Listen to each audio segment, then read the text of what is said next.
Hello mga bay. Bisag bagyo mga bay, di ako karon sa akong matik tangkal. Ato matik tangkal, matik tang. Kay hapit na po siya. Limpyuhanan na gid siya.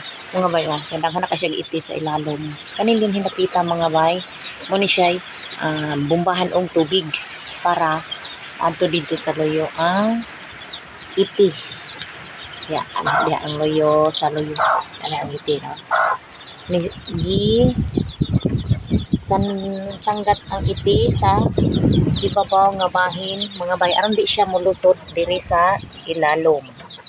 So ano siya ang automatic tangkal nako nga limpyuhanan usab. Limpyuhanan na gid mga kabay. Ang usa nga manok gitugnaw kay perting hangin naman diri sa among bukid.